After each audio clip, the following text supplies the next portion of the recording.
नमस्कार मेरे प्यारे दोस्तों, मैं सौरभ कुमार सिंह स्टडी में आपका हार्दिक स्वागत करता हूं। आशा करता हूं कि आप लोगों की पढ़ाई बहुत अच्छे से चल रही होगी। आज हम लोग कंप्लीट करने वाले हैं दोस्तों घटना चक्र प्रतिदृष्टिका के ये करंट अफेयर्स की बुक आती है जो वार्षिकांक है 2022 का, और ये काफ़ी इंपॉर्टेंट है सभी एग्जाम के दृष्टिकोण से। 1 मई 2021 से अप्रैल 2022 तक की पूरी साल के कंप्लीट करंट अफेयर्स है दोस्तों, और एग्जाम ऑफ व्यू से इस बुक को तैयार किया गया है आगे जो आने वाली एग्जाम है उसी को देखते हुए, इसीलिए ये काफ़ी इंपॉर्टेंट है। चलिए दोस्तों हम स्टार्ट करते। स्टार्ट करने से पहले आपको कहना चाहेंगे, अगर आपका एग्जाम है तो एग्जाम देने से पहले इस बुक को शुरू से लेकर अंत तक एक बार कर जरूर लीजिएगा, क्योंकि नोट्स टाइप की इस बुक में बिल्कुल एडजस्ट करके दिया गया है जो आपको याद करने में भी दोस्तों मदद करेगी। स्टार्ट करने से पहले आप इस बुक को देख लीजिए। यही बुक है दोस्तों समसामयिक घटना चक्र का, और ये प्रतिदृष्टिका के ये करंट अफेयर्स आती है 1 मई 2021 से 15 अप्रैल 2022 तक की पूरी साल की कंप्लीट करंट अफेयर्स से दोस्तों ये काफ़ी इंपॉर्टेंट बुक है। आगे जो आने वाली एग्जाम है बीपीएससी जो 8 मई को एग्जाम होगी उसके लिए इंपॉर्टेंट है, उसी के दृष्टिकोण से तैयार किया गया। और बीपीएससी सीडीपीओ 15 मई को जो एग्जाम होगी उसके लिए भी इंपॉर्टेंट है, और एमपीपीएससी 22 मई को जो एग्जाम होगी उसके लिए भी इंपॉर्टेंट है, और यूपीआरओ एआरओ मेंस की जो एग्जाम होगी 24 से 26 अप्रैल 2022 को उसके लिए भी इंपॉर्टेंट है, और आरआरबी एनटीपीसी सीबीटी 2 मई 2022 को जो एग्जाम स्टार्ट होगी सीबीटी 2 का उसके लिए भी दोस्तों ये काफ़ी इंपॉर्टेंट है। यानी ये बुक आगे जो आने वाली जितने भी एग्जाम है सभी के दृष्टिकोण से इसको तैयार किया गया, इसलिए इंपॉर्टेंट है। आज हम लोग दोस्तों इस बुक में जो दिया गया है ये राष्ट्रीय परिदृश्य काफ़ी लॉन्ग ये चैप्टर है। इस चैप्टर में दोस्तों ये काफ़ी जितनी भी है रिपोर्ट सब, जितनी भी इंपॉर्टेंट चीज़ सब है जो अभी चर्चा में है वो सभी को इसमें कंप्लीट किया गया है, इसीलिए ये एग्जाम ऑफ व्यू से काफ़ी इंपॉर्टेंट है दोस्तों। इसे आज हम लोग दोस्तों कंप्लीट करेंगे और ये एग्जाम ऑफ व्यू से काफ़ी इंपॉर्टेंट है।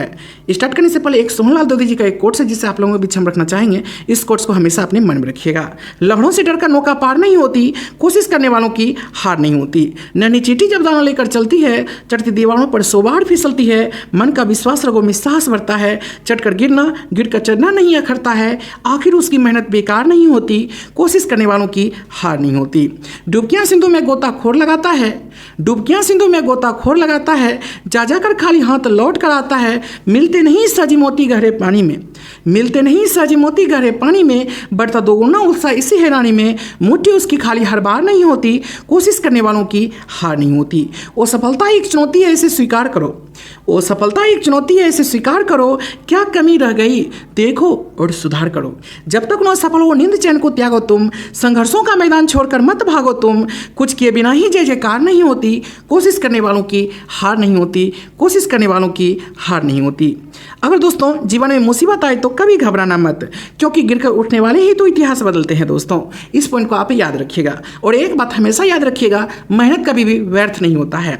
मेहनत का फल जो भी होता है बहुत ही अच्छा होता है, और बिना मेहनत का कुछ भी नहीं मिलता, ये भी आप अच्छी तरह से याद रखिएगा। आप लोग मेहनत कर सकते हैं दोस्तों, क्यों नहीं कर सकते, बिल्कुल कर सकते हैं। सिर्फ कमी है दोस्तों तो मन और जिद का कमी है। अपने जिंदगी के लिए, अपने लाइफ के लिए एक बार मन और जिद के साथ एक बार भिड़ जाइए। देखिए एग्जाम कैसे नहीं निकलता है, एग्जाम 100% निकलेगी दोस्तों, सिर्फ आप लोग मेहनत करते रहिए दोस्तों।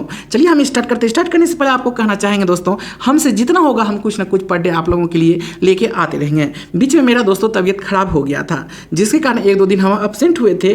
इसके लिए दोस्तों तहे दिल से सॉरी। आगे हम एब्सेंट नहीं होंगे, तबीयत खराब हो जाती है दोस्तों तो हम क्या कर सकते हैं दोस्तों।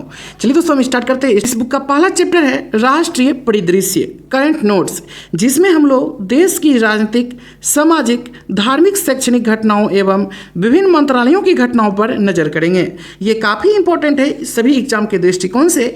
कहा जाता है कि अगर किसी भी एग्जाम में करंट अफेयर से 30 क्वेश्चन पूछा गया है तो 20 क्वेश्चंस यही राष्ट्रीय परिदृश्य चैप्टर से ही रहता है, इसीलिए एग्जाम ऑफ व्यू से काफ़ी इंपॉर्टेंट है। का पहला पॉइंट है आंध्र प्रदेश में 13 नए जिले बने हैं। 4 अप्रैल 2022 को आंध्र प्रदेश के मुख्यमंत्री द्वारा राज्य में 13 नए जिलों का उद्घाटन किया गया। नए जिलों के उद्घाटन के पश्चात राज्य में जिलों की कुल संख्या 13 से बढ़कर 26 हो गई है। राज्य में लोकसभा निर्वाचन क्षेत्रों की संख्या 25 है।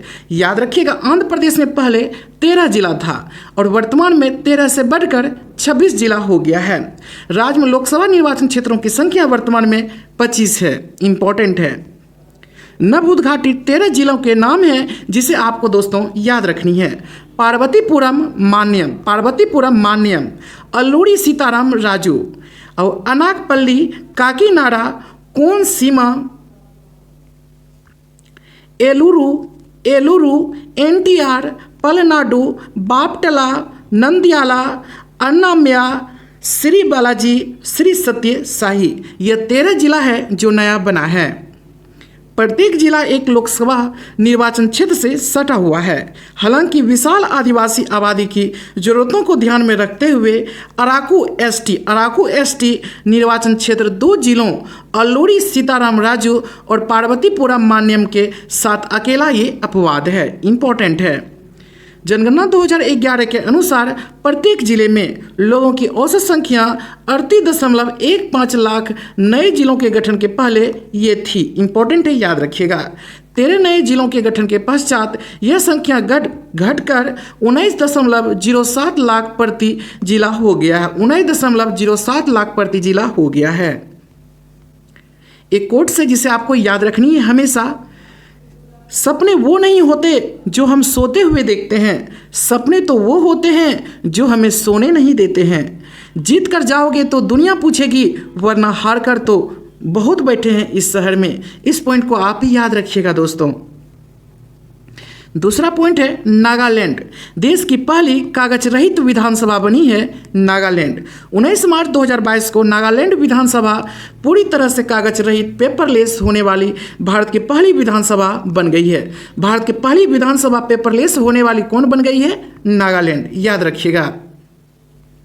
नागालैंड विधानसभा ने यह उपलब्धि राष्ट्रीय ई विधान एप्लीकेशन यानी नेशनल ई विधान एप्लीकेशन NEVA नेवा को पूर्णतः लागू कर प्राप्त किया है। नागालैंड की 60 सदस्यीय विधानसभा में प्रत्येक टेबल पर एक टेबलेट या ई बुक को संबद्ध किया गया है। इंपॉर्टेंट है, याद रखिएगा। इस प्रकार अब नागालैंड विधानसभा के सदस्य सदन की कार्यवाहियों में भाग लेने के लिए इलेक्ट्रॉनिक उपकरणों का प्रयोग कर सकेंगे। भारत सरकार के डिजिटल इंडिया मिशन के अंतर्गत राष्ट्रीय ई विधान एप्लीकेशन एक ई प्रशासन परियोजना है। इसका उद्देश्य राज्य विधानसभाओं को कागज रहित ई विधानसभाओं में परिवर्तित करने के माध्यम से डिजिटल हाउस के दृष्टिकोण को साकार करना है। उसके बाद पॉइंट है 5 राज्यों में विधानसभा चुनाव 2022 हुआ है, जिसे आपको याद रखनी है। 10 मार्च 2022 को भारत निर्वाचन आयोग द्वारा 5 राज्यों के विधानसभा चुनाव परिणाम जारी किए गए हैं। 5 राज्यों में पंजाब, गोवा, उत्तराखंड, मणिपुर और उत्तर प्रदेश शामिल है। कौन कौन है? पंजाब, गोवा, उत्तराखंड, मणिपुर और उत्तर प्रदेश दोस्तों शामिल है। पंजाब 15वीं पंजाब विधानसभा के कार्यकाल की समाप्ति की तिथि 23 मार्च 2022 निर्धारित थी। 23 मार्च 2022 निर्धारित थी, जिसके तहत 20 फरवरी 2022 को राज्य में एक चरण में चुनाव संपन्न हुए। राज्य में विधानसभा निर्वाचन क्षेत्रों की कुल संख्या 117 है। इंपॉर्टेंट है, याद रखें। पंजाब विधानसभा निर्वाचन क्षेत्रों की कुल संख्या कितनी है? 117 है। गौरतलब है कि राज्य में आम आदमी पार्टी ने 42.01 के मत प्रतिशत के साथ 117 में से 92 सीटें हासिल किया है दोस्तों। 117 में से कितने सीटें? 92 सीटें हासिल किया है आम आदमी पार्टी। इंपॉर्टेंट है, इसको याद रखिएगा। 16 मार्च 2022 को भगवंत मान आम आदमी पार्टी ने पंजाब के मुख्यमंत्री के रूप में शपथ ग्रहण किया है। यानी वर्तमान में पंजाब के मुख्यमंत्री हैं भगवंत मान और ये आम आदमी पार्टी के हैं। आम आदमी पार्टी देश की एकमात्र ऐसी क्षेत्रीय पार्टी बन गई है जो 2 राज्यों संघ शासित क्षेत्रों दिल्ली एवं पंजाब में सत्तारूढ़ है। दिल्ली और पंजाब में आम आदमी पार्टी की सत्ता है दोस्तों। गोवा के बारे में देखिए। गोवा विधानसभा के कार्यकाल की समाप्ति की तिथि 15 मार्च 2022 निर्धारित थी। 14 फरवरी 2022 को गोवा की सभी 40 विधानसभा सीटों हेतु चुनाव संपन्न हुआ। चुनाव परिणामों के अनुसार भारतीय जनता पार्टी 33.31 के मत प्रतिशत के साथ सर्वाधिक 20 सीटें जीतने में सफल रही है दोस्तों। कौन? तो याद रखें, भारतीय जनता पार्टी 33.31 के मत प्रतिशत के साथ 20 सीटें जीतने में सफल रही। 28 मार्च 2022 को लगातार दूसरे कार्यकाल हेतु प्रमोद सावंत ने गोवा के मुख्यमंत्री पद की शपथ लिया। यानी गोवा के वर्तमान मुख्यमंत्री कौन हैं? तो प्रमोद सावंत हैं। उत्तराखंड के बारे में देखिए। उत्तराखंड विधानसभा के कार्यकाल की समाप्ति की तिथि 23 मार्च 2022 निर्धारित थी। 23 मार्च 2022 निर्धारित थी, जिसके चलते नई विधानसभा के गठन हेतु राज्य में 14 फरवरी 2022 को एक चरण में चुनाव संपन्न हुए। धातव्य है कि राज्य में विधानसभा निर्वाचन क्षेत्रों की कुल संख्या 70 है। कितनी है दोस्तों? तो याद रखिएगा, निर्वाचन क्षेत्रों की संख्या 70 है। चुनाव परिणामों के अनुसार राज्यों में भारतीय जनता पार्टी सर्वाधिक 47 सीटें मत प्रतिशत यानी 44.33 जीतने में सफल रही। चुनाव परिणामों के अनुसार राज्य में भारतीय जनता पार्टी सर्वाधिक 47 सीट मत प्रतिशत 44.33 जीतने में सफल रही। 23 मार्च 2022 को पुष्कर सिंह धामी ने अपने दूसरे कार्यकाल हेतु उत्तराखंड के मुख्यमंत्री पद शपथ ग्रहण किए हैं। इंपॉर्टेंट है, इसको याद रखिएगा। उत्तराखंड में जो चुनाव हुआ है दोस्तों, इसमें सर्वाधिक सीटें 47 सीटें कौन जीते हैं? तो भारतीय जनता पार्टी जीते हैं। परसेंट में पूछा जाए तो 44.33% उसको मत मिला है। और वर्तमान में उत्तराखंड के मुख्यमंत्री हैं, कौन है? पुष्कर सिंह धामी हैं, पुष्कर सिंह धामी। मणिपुर के बारे में देखिए। राज्य में नई विधानसभा के गठन हेतु चुनाव 2 चरणों में 28 फरवरी 2022 एवं 5 मार्च 2022 को संपन्न हुआ। गौरतलब है कि मणिपुर की पिछली विधानसभा का कार्यकाल 19 मार्च 2022 को समाप्त हो गया। 19 मार्च 2022 को समाप्त हो गया। राज्य में विधानसभा निर्वाचन क्षेत्रों की कुल संख्या 60 है। कितनी है? 60। चुनाव परिणामों के तहत राज्य में भारतीय जनता पार्टी सर्वाधिक 32 सीट मत प्रतिशत 37.83 जीतने में सफल रही। 21 मार्च 2022 को एन बीरेन सिंह ने लगातार दूसरे कार्यकाल हेतु मणिपुर के मुख्यमंत्री पद की शपथ ग्रहण किया है। इंपॉर्टेंट है, याद रखिएगा दोस्तों। मणिपुर में जो चुनाव हुआ है, इसमें सर्वाधिक सीटें 32 सीटें जो भारतीय जनता पार्टी दोस्तों हासिल किए हैं। परसेंट में पूछा जाए तो 37.83%। और वर्तमान में दोस्तों कौन है मुख्यमंत्री? एन बीरेन सिंह लगातार दूसरे कार्यकाल हेतु मणिपुर के मुख्यमंत्री पद की शपथ ग्रहण किए हैं। उत्तर प्रदेश में 18वीं विधानसभा हेतु चुनाव 10 फरवरी से 7 मार्च 2022 तक 7 चरणों में संपन्न हुए। कितने चरणों में? 7 चरणों में। विदित हो कि 17वीं विधानसभा के कार्यकाल की समाप्ति की तिथि 14 मई 2022 निर्धारित थी। 14 मई 2022 निर्धारित थी। राज्य में विधानसभा निर्वाचन क्षेत्रों की कुल संख्या 403 है। उत्तर प्रदेश में विधानसभा निर्वाचन क्षेत्रों की संख्या कितनी है? 403 है, जिसमें 84 अनुसूचित जाति एवं 2 अनुसूचित जनजाति के लिए आरक्षित हैं। याद रखिएगा, 84 अनुसूचित जाति एवं 2 अनुसूचित जनजाति के लिए आरक्षित हैं। राज्य में भारतीय जनता पार्टी ने 41.3 मत प्रतिशत के साथ 403 में से 255 सीटें हासिल किया है। इंपॉर्टेंट है, याद रखिएगा।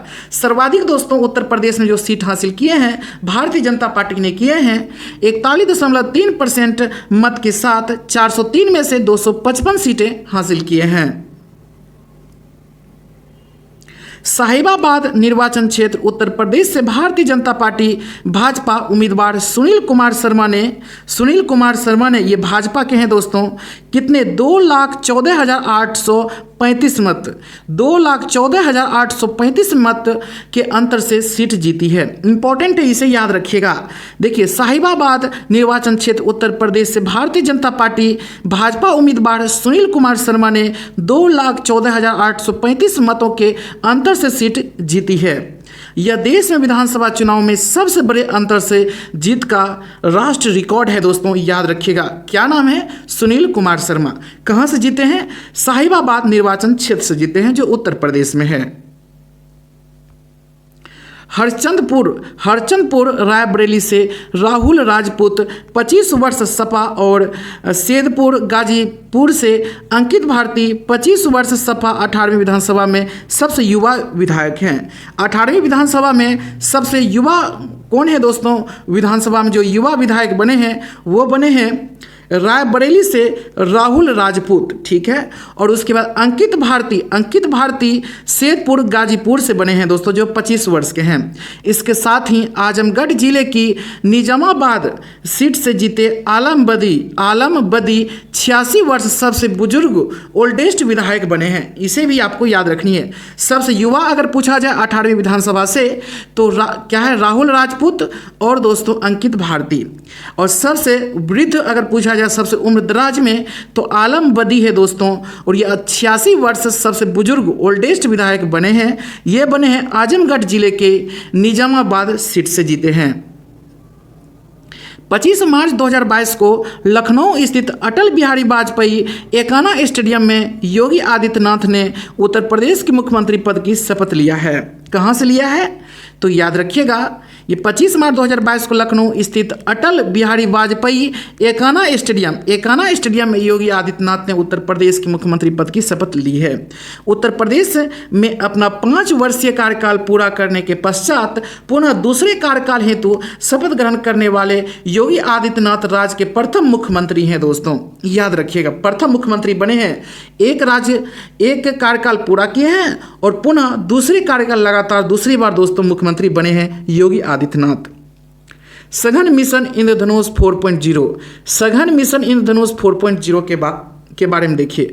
ज्ञातव्य है कि 8 अक्टूबर 2017 को प्रधानमंत्री नरेंद्र मोदी ने सघन मिशन इंद्रधनुष यानी दोस्तों इंटेंसिफाइड मिशंस इंद्रधनुष IMI का शुभारंभ किया था। टीकाकरण कार्यक्रम को अधिक सघन और घनीभूत बनाने के उद्देश्य से इसकी शुरुआत की गई थी। देश में नियमित टीकाकरण कवरेज को बढ़ावा देने के लिए IMI 2.0 को दिसंबर 2019 से मार्च 2020 के मध्य संचालित किया गया। सघन मिशन इंद्रधनुष 3.0 को 22 फरवरी 2021 से 22 मार्च 2021 के मध्य 15 दिनों के दो दौर यानी 2 राउंड में संचालित किया गया। इंपॉर्टेंट है, याद रखिएगा।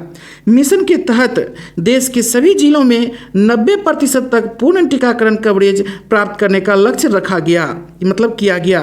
7 फरवरी 2022 को केंद्रीय स्वास्थ्य और परिवार कल्याण मंत्री द्वारा सघन मिशन इंद्रधनुष 4.0 का शुभारंभ किया गया। 7 फरवरी 2022 को इस मिशन को 3 दौड़ यानी 3 राउंड्स में संचालित किया जाएगा। IMI 4.0 को 33 राज्यों केंद्र शासित प्रदेशों के 416 जिलों आज़ादी का अमृत महोत्सव हेतु चिन्हित मतलब 75 जिलों सहित में संचालित किया जाएगा। मिशन के प्रथम दौर में 11 एवं द्वितीय एवं तृतीय दौर में 22 राज्य या फिर केंद्र शासित प्रदेश शामिल हैं। मिशन का फोकस मुख्यतः क्या रहेगा? सार्वभौमिक टीकाकरण की दिशा में अस्थायी लाभ प्राप्त करने में योगदान देना। कोविड-19 महामारी के चलते नियमित टीकाकरण की धीमी पड़ी गति में तेजी लाना इसका दोस्तों मुख्य फोकस है। गोवर्धन संयंत्र इंदौर, अब हम लोग पढ़ेंगे गोवर्धन संयंत्र इंदौर के बारे में। 19 फरवरी 2022 को प्रधानमंत्री नरेंद्र मोदी ने इंदौर में गोवर्धन बायो CNG संयंत्र का उद्घाटन किया है। बायो CNG संयंत्र का जैविक कचरे से बायो CNG का उत्पादन करने वाला यह एशिया महाद्वीप का सबसे बड़ा संयंत्र होगा। यह संयंत्र स्वच्छ भारत मिशन शहरी 2.0 के तहत कचरा मुक्त शहर यानी गार्बेज फ्री सिटीज के निर्माण के उद्देश्य के अनुरूप है। यह संयंत्र सार्वजनिक निजी भागीदारी यानी PPP पर आधारित है। याद रखिएगा, परियोजना को लागू करने हेतु एक विशेष प्रयोजन वाहन यानी स्पेशल पर्पस व्हीकल यानी SPN के रूप में Indore clean energy private limited ICPL को स्थापित किया गया है। यह संयंत्र प्रतिदिन 550 टन गीले जैविक कचरे को उपचारित यानी ट्रीट करने में सक्षम है। इस संयंत्र के माध्यम से प्रतिदिन लगभग 17,000 किलोग्राम CNG और 100 टन जैविक खाद ऑर्गेनिक कंपोस्ट के उत्पादन की उम्मीद है। दोस्तों इंपॉर्टेंट है, इसको याद रखिएगा। गोवर्धन योजना के बारे में थोड़ा जानकारी है दोस्तों, इसको याद रखिएगा। गोबर का पूर्ण रूप, गोबर का पूर्ण रूप है galvanising organic bio agro resources. याद रखिए, galvanising organic bio agro resources, इसका फुल फॉर्म भी पूछा जा सकता है। इस योजना की घोषणा बजट 2018 से 19 में की गई थी। इसका उद्देश्य पशुओं के गोबर और खेतों के ठोस अपशिष्ट पदार्थों को कंपोस्ट और बायोगैस में परिवर्तित कर उससे ऊर्जा उत्पन्न करना है। स्माइल योजना के बारे में अब हम लोग पढ़ेंगे। ये काफ़ी इंपॉर्टेंट है दोस्तों। स्माइल योजना 12 फरवरी 2022 को नई दिल्ली में स्माइल योजना को लॉन्च किया गया। कब? तो 12 फरवरी 2022 को नई दिल्ली में स्माइल योजना को लॉन्च किया गया। इस योजना को सामाजिक न्याय एवं अधिकारिता मंत्रालय द्वारा लॉन्च किया गया। स्माइल योजना को कौन लॉन्च किए हैं दोस्तों? सामाजिक न्याय एवं अधिकारिता मंत्रालय द्वारा लॉन्च किया गया। स्माइल का पूर्ण रूप है आजीविका और उद्यम के लिए वंचित व्यक्तियों की सहायता, यानी support for marginalised individuals for livelihood and enterprise, यानी स्माइल इसका फुल फॉर्म है। इसका फुल फॉर्म को भी आपको याद रखनी है। यह एक केंद्रीय क्षेत्र की योजना है। इस योजना का उद्देश्य ट्रांसजेंडर समुदाय और भीख मांगने के कार्यों में संलग्न लोगों को कल्याणकारी उपाय प्रदान करना है। इस योजना के अंतर्गत 2 उप योजनाएं शामिल है। ट्रांसजेंडर व्यक्तियों के कल्याण हेतु व्यापक पुनर्वास के लिए केंद्रीय क्षेत्र की योजना, भीख मांगने यानी बिगिंग के कार्य में संलग्न व्यक्तियों के व्यापक पुनर्वास के लिए केंद्रीय क्षेत्र की योजना है। मंत्रालय ने इस योजना के लिए वर्ष 2021 से 22 से 2025 से 26 तक की अवधि हेतु 365 करोड़ रुपये आवंटित किए हैं। अटल सुरंग विश्व की सबसे लंबी राजमार्ग सुरंग है दोस्तों। अटल सुरंग जो है ये विश्व की सबसे लंबी राजमार्ग सुरंग है। 9 फरवरी 2022 को अटल सुरंग को वर्ल्ड बुक ऑफ रिकॉर्ड्स में शामिल किया गया। वर्ल्ड बुक ऑफ रिकॉर्ड्स ने इस सुरंग को 10,000 फीट यानी 3,000 मीटर से अधिक ऊंचाई पर निर्मित विश्व की सबसे लंबी राजमार्ग सुरंग यानी वर्ल्ड्स लॉन्गेस्ट हाईवे टनल के रूप में प्रमाणित किया है। इंपॉर्टेंट है, इसको याद रखिएगा अटल सुरंग को। इस सुरंग का निर्माण सीमा सड़क संगठन यानी BRO द्वारा किया गया। अटल सुरंग की लंबाई 9.02 किलोमीटर है, यानी अप्रॉक्स में 9 किलोमीटर है दोस्तों। प्रधानमंत्री नरेंद्र मोदी ने 3 अक्टूबर 2020 को रोहतांग में अटल टनल का उद्घाटन किया था।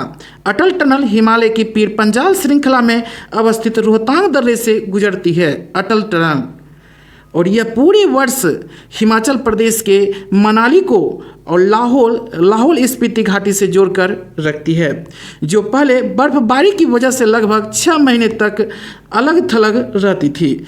यह विश्व की पहली टनल है जिसमें 4G कनेक्टिविटी मुहैया करवाई गई है। यह सुरंग सामरिक तौर पर काफ़ी अहम है क्योंकि इसके परिचालन से सड़क मार्ग से मनाली एवं लेह लद्दाख के बीच की दूरी में 46 किलोमीटर की कमी आई है। कितनी? 46 किलोमीटर की। अब हम लोग पढ़ेंगे एग्जाम व्यू से काफ़ी important point statue of equality के बारे में। स्टैच्यू ऑफ इक्वलिटी 5 फरवरी 2022 को प्रधानमंत्री नरेंद्र मोदी ने स्टैच्यू ऑफ इक्वलिटी को राष्ट्र को समर्पित किया। स्टैच्यू ऑफ इक्वलिटी 11वीं सदी के महान दार्शनिक चिंतक एवं भक्ति संत श्री रामानुजाचार्य की प्रतिमा है। याद रखिए, स्टैच्यू ऑफ इक्वलिटी किसकी प्रतिमा है? संत श्री रामानुजाचार्य की यह प्रतिमा है। यह प्रतिमा शमशाबाद, जगह भी आपको याद रखनी है, शमशाबाद हैदराबाद तेलंगाना स्थित त्रिदंडी चिन्नाजियर स्वामी आश्रम में स्थापित है। उल्लेखनीय है कि इस प्रतिमा का उद्घाटन 13 दिवसीय श्री रामानुज सह शताब्दी समारोह के दौरान किया गया। यह समारोह श्री रामानुजाचार्य की 1000वीं जयंती के उपलक्ष्य में आयोजित किए जा रहे कार्यक्रमों का ये हिस्सा था। स्टैच्यू ऑफ इक्वलिटी को हिंदी में समता मूर्ति नाम दिया गया। इस प्रतिमा की ऊंचाई 216 फीट है। कितनी है? 216 फीट है। यह प्रतिमा 54 फीट ऊंचे आधार भवन पर स्थापित है, जिसे भद्रवेदी नाम दिया गया है। इस प्रतिमा की परिकल्पना श्री रामानुजाचार्य आश्रम के श्री चिन्नाजीयर स्वामी ने की थी। उल्लेखनीय है कि स्टैच्यू ऑफ इक्वलिटी 216 फीट के अंतर्गत भद्रवेदी, पद्मपीठम, रामानुजाचार्य प्रतिमा तथा त्रिदंडम शामिल है। ये तीनों शामिल है। यह प्रतिमा पंचलोह यानी 5 धातुओं का संयोजन से निर्मित है। ये 5 धातुएं स्वर्ण, चांदी, तांबा, पीतल एवं जस्ता है। क्या? स्वर्ण, चांदी, तांबा, पीतल एवं जस्ता है। आपको सभी का एटॉमिक नंबर भी बता देते हैं, जिससे आपको केमिस्ट्री में आसानी होगी। देखिए, चांदी का एटॉमिक नंबर 47 है, जिसको हम लोग सिल्वर कहते हैं।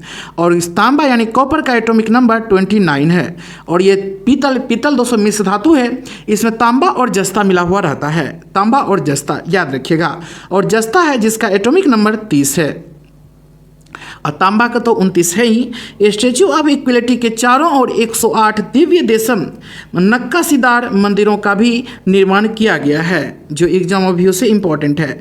चीन स्थित एरोसन कॉरपोरेशन ने लगभग 1600 टुकड़ों में स्टैच्यू ऑफ इक्वलिटी का निर्माण कर इसे भारत भेज दिया था। भारत में इन टुकड़ों को असेंबल कर यह पूरी प्रतिमा तैयार हुई है। स्टैच्यू ऑफ इक्वलिटी बैठी हुई मुद्रा यानी सिटिंग पोस्चर में विश्व की दूसरी सबसे ऊंची प्रतिमा यानी वर्ल्ड सेकेंड टॉलेस्ट स्टैच्यू है। और थाईलैंड स्थित ग्रेट बुद्धा ऑफ थाईलैंड को बैठी हुई मुद्रा में विश्व की सबसे ऊंची प्रतिमा माना जाता है। दूसरा है दोस्तों स्टैच्यू ऑफ इक्वलिटी, पहला है ग्रेट बुद्धा ऑफ थाईलैंड। इस प्रतिमा की ऊंचाई 302 फीट है। कितनी है? 302 फीट। अब स्टैच्यू ऑफ बिलीफ, इसके बारे में देखिए। स्टैच्यू ऑफ बिलीफ के बारे में, वर्तमान में राजस्थान में नाथद्वारा में भगवान शिव की 351 फीट ऊंची प्रतिमा का निर्माण किया जा रहा है। 351। इसे स्टैच्यू ऑफ बिलीफ नाम दिया गया है। यह विश्व में भगवान शिव की सबसे ऊंची प्रतिमा होगी।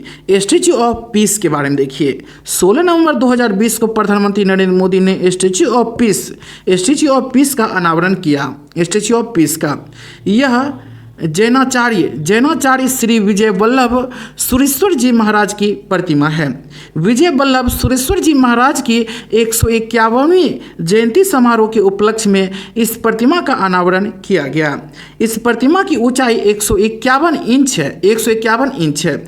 यह प्रतिमा अष्टधातु यानी 8 धातुओं से निर्मित है, जिसमें तांबा मतलब कॉपर जो है दोस्तों मुख्य है। इंपॉर्टेंट है, याद रखिएगा। यह प्रतिमा पाली राजस्थान में जैतपुरा स्थित विजय वल्लभ साधना केंद्र में स्थापित है। विजय वल्लभ महाराज 1870 से 1954 ने जैन संत के रूप में सादगीपूर्ण जीवन जीते हुए निस्वार्थ भाव से भगवान महावीर के संदेश के प्रसार का कार्य किया। अब हम लोग पढ़ेंगे कानपुर मेट्रो का शुभारंभ। 28 दिसंबर 2021 को प्रधानमंत्री नरेंद्र मोदी ने कानपुर मेट्रो के प्रथम गलियारे के प्राथमिक खंड का उद्घाटन किया। कानपुर मेट्रो के इस खंड में IIT कानपुर से मोती झील तक मेट्रो रेल का परिचालन किया जाएगा। मेट्रो रेल का यह खंड 9 किलोमीटर लंबा है, जिसमें 9 मेट्रो स्टेशन है। कितने? 9 मेट्रो स्टेशन है।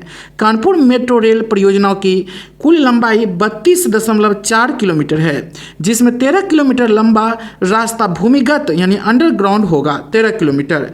इस परियोजना को 2 गलियारों में विभाजित किया गया है। प्रथम गलियारा IIT कानपुर से नौबस्ता तक है। दूसरा गलियारा चंद्रशेखर आज़ाद कृषि विश्वविद्यालय से बर्रा 8 तक है। दोस्तों, परियोजना के पूर्ण होने की समय सीमा वर्ष 2024 मतलब 5 वर्ष है। परियोजना के पूर्ण होने की समय सीमा वर्ष 2024 यानी 5 वर्ष है। Uttar Pradesh metro rail corporation limited इस परियोजना के लिए नोडल एजेंसी है। दोस्तों, याद Uttar Pradesh metro rail corporation limited इस परियोजना के लिए नोडल एजेंसी है। प्राथमिक खंड आईआईटी कानपुर से मोती झील के सभी 9 मेट्रो स्टेशनों को हरित भवन परिषद यानी ग्रीन बिल्डिंग काउंसिल की प्लेटिनम रेटिंग से प्रमाणित किया गया है। बिना पन की बहुउत्पाद पाइपलाइन परियोजना के बारे में अब हम लोग पढ़ेंगे। बिना पन की बहुउत्पाद पाइपलाइन परियोजना 28 दिसंबर 2021 को प्रधानमंत्री नरेंद्र मोदी ने बिना मध्य प्रदेश और पनकी उत्तर प्रदेश बहुउत्पाद पाइपलाइन परियोजना राष्ट्र को समर्पित किया है। इस पाइपलाइन का संचालन बीपीसीएल द्वारा किया जाएगा। यह पाइपलाइन मध्य प्रदेश स्थित बिना रिफाइनरी से लेकर कानपुर उत्तर प्रदेश के पनकी स्थित POL यानी petroleum oil and lubricant terminal तक विस्तृत है। 356 किलोमीटर लंबी पाइपलाइन उत्तर प्रदेश में 283 किलोमीटर और मध्य प्रदेश में 73 किलोमीटर की क्षमता लगभग 3.45 मिलियन मीट्रिक टन प्रति वर्ष है दोस्तों। और इस पाइपलाइन का व्यास 18 इंच है। कितनी है? 18 इंच। इस परियोजना की कुल लागत कितनी? 1524 करोड़ रुपये है। उत्तर प्रदेश में 1227 करोड़ रुपये और मध्य प्रदेश में 297 करोड़ रुपये है। यह परियोजना उत्तर प्रदेश के निम्नलिखित 5 जिलों को आच्छादित करेगी। 5 जिलों को क्या नाम है वो देखिए, ललितपुर, झांसी, जालौन, कानपुर देहात एवं कानपुर नगर। जबकि मध्य प्रदेश के 2 जिले यथासागर एवं टीकमगढ़ इस परियोजना के तहत आच्छादित होंगे। इस पाइपलाइन के माध्यम से बिना रिफाइनरी से उत्पादों की सुरक्षित एवं सुव्यवस्थित निकासी सुनिश्चित होगी। इस पाइपलाइन के माध्यम से बिना से पनकी तक उत्पादों की ढुलाई में कार्बन उत्सर्जन में लगभग 68% की कटौती होगी। कितनी? 68% की। स्वास्थ्य राज्य प्रगतिशील भारत रिपोर्ट के बारे में अब हम लोग पढ़ेंगे। 27 दिसंबर 2021 को नीति आयोग द्वारा स्वास्थ्य राज्य प्रगतिशील भारत यानी healthy states progressive India report का 4था संस्करण 2019 से 20 जारी किया गया। 4था संस्करण। यह रिपोर्ट विश्व बैंक के तकनीकी सहयोग तथा केंद्रीय स्वास्थ्य एवं परिवार कल्याण मंत्रालय भारत सरकार के परामर्श से नीति आयोग द्वारा विकसित की गई है। इस रिपोर्ट में राज्यों एवं केंद्रशासित प्रदेश को स्वास्थ्य परिणामों में उनकी बुद्धिमान परिवर्तन वर्ष दर वर्ष प्रगति तथा समग्र प्रदर्शन वर्तमान प्रदर्शन के आधार पर रैंक प्रदान की गई है। इस रिपोर्ट हेतु आधार वर्ष 2018 से 19 तथा संदर्भ वर्ष 2019 से 20 रखा गया है, जो कोविड-19 से पूर्व की स्थिति को समाहित करता है। यह स्वास्थ्य सूचकांक 24 संकेतकों यानी इंडिकेटर्स पर आधारित है। 24 संकेतों पर यह आधारित है। संदर्भ वर्ष रिफरेंस ईयर 2019 से 20 के लिए बड़े राज्यों में क्रमशः केरल, तमिलनाडु और तेलंगाना समग्र प्रदर्शन की दृष्टि से शीर्ष 3 राज्य हैं दोस्तों। समग्र प्रदर्शन की दृष्टि से केरल को लगातार चौथी बार सर्वश्रेष्ठ प्रदर्शक राज्य घोषित किया गया। कितनी बार? तो चौथी बार किया गया है। शीर्ष 5 राज्य बड़े राज्य समग्र प्रदर्शन की दृष्टि से संदर्भ वर्ष 2019 से 20 में है, जिसे आपको याद रखनी है। क्या है? शीर्ष 5 राज्य बड़े राज्य समग्र प्रदर्शन की दृष्टि से संदर्भ वर्ष 2019 से 20 में है दोस्तों। ये याद रखिएगा, चौथी बार सर्वश्रेष्ठ प्रदर्शक राज्य है। पहला रैंक है इसमें केरल, इसको स्कोर मिला है 82.20। दूसरा है तमिलनाडु, इसको स्कोर मिला है 72.42। तीसरा है तेलंगाना 69.96। चौथा है आंध्र प्रदेश 69.95। पांचवा है महाराष्ट्र 69.14। वर्ष 2019 से 20 में समग्र प्रदर्शन की दृष्टि से बड़े राज्यों में अंतिम स्थान 19वां उत्तर प्रदेश स्कोर है इसका 30.57 को प्राप्त हुआ, जबकि 31 स्कोर के साथ बिहार 18वें स्थान पर है। 18वें स्थान पर है बिहार। जबकि बड़े राज्यों में उत्तर प्रदेश, असम और तेलंगाना वार्षिक वृद्धिशील प्रदर्शन आधार वर्ष से संदर्भ वर्ष की दृष्टि से क्रमशः शीर्ष 3 राज्य हैं। हिमाचल प्रदेश की जल विद्युत परियोजनाएं के बारे में अब हम लोग पढ़ेंगे। हिमाचल प्रदेश की जल विद्युत परियोजनाएं 27 दिसंबर 2021 को प्रधानमंत्री नरेंद्र मोदी ने हिमाचल प्रदेश में 11,581 करोड़ रुपये लागत की जल विद्युत परियोजनाओं का लोकार्पण एवं शिलान्यास किया है। कितनी? 11,581 करोड़ रुपये का यह जल विद्युत परियोजना क्या है वो देखिए। रेणुका जी बांध परियोजना, लुहरी चरण 1 जल विद्युत परियोजना, धोला सिद्ध जल विद्युत परियोजना, सावरा कुड्डू जल विद्युत परियोजना और सुन्नी बांध जल विद्युत परियोजना। रेणुका जी बांध परियोजना के बारे में देखिए। यह परियोजना सिरमौर जिले में स्थित है। इस बांध परियोजना को गिरि नदी पर बनाया जा रहा है। गिरि यमुना की सहायक नदी है दोस्तों। पूछा जा सकता है कि गिरि किसकी सहायक नदी है, तो गिरि यमुना की सहायक नदी है। इस परियोजनाओं की क्षमता 40 मेगावाट है। यह परियोजना दिल्ली के लिए अत्यधिक लाभदायक साबित होगी और उसे प्रतिवर्ष लगभग 500 मिलियन क्यूबिक मीटर जल की आपूर्ति सुनिश्चित हो सकेगी। 500 मिलियन क्यूबिक मीटर।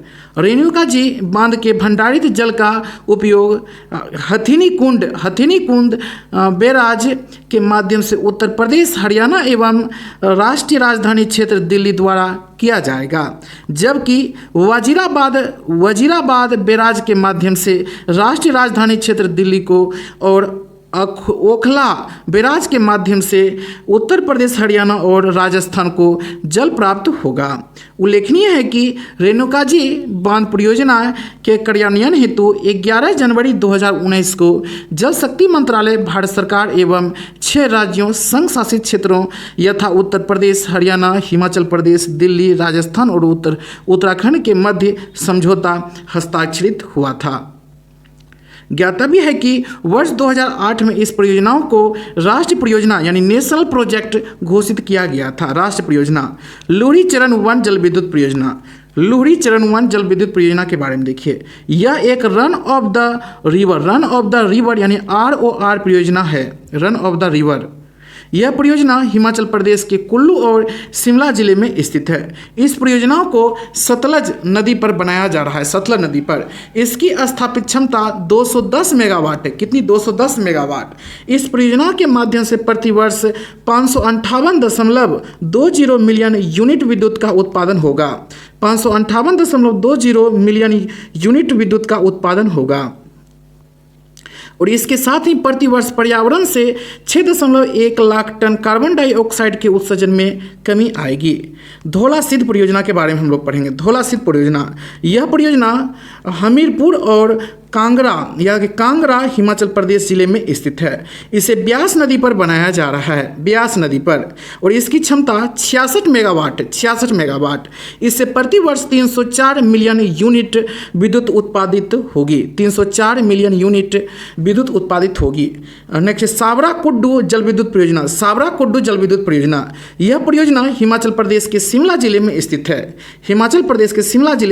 है। इसे पब्बर नदी यमुना की सहायक पर बनाया गया है दोस्तों, और इसकी क्षमता 111 मेगावाट। इससे प्रतिवर्ष 386 मिलियन यूनिट बिजली का उत्पादन होगा।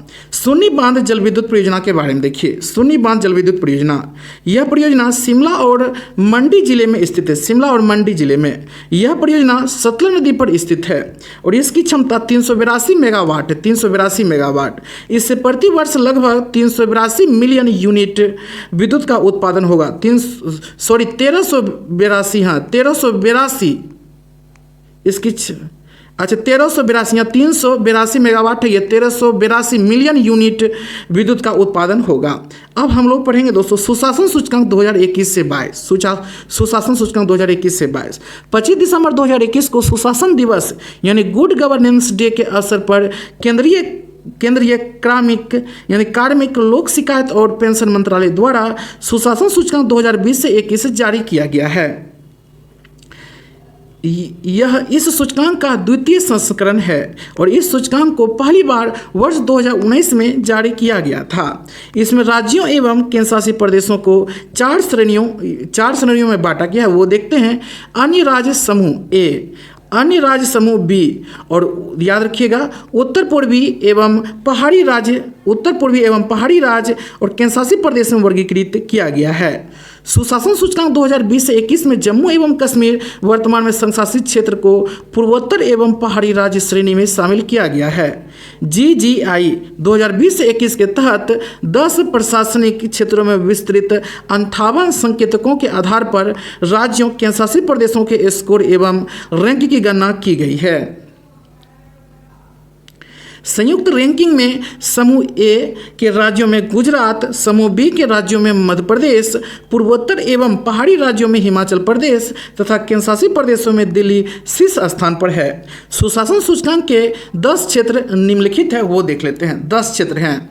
पहला है दोस्तों कृषि एवं संबंध क्षेत्र, दूसरा है वाणिज्य एवं उद्योग, तीसरा है मानव संसाधन विकास, चौथा है सार्वजनिक स्वास्थ्य, पांचवा है सार्वजनिक बुनियादी ढांचे एवं जन सुविधा उपयोगिता, आर्थिक शासन, उसके बाद है आर्थिक शासन, सामाजिक कल्याण एवं विकास, न्यायिक एवं सार्वजनिक सुरक्षा, पर्यावरण, नागरिक केंद्रित शासन।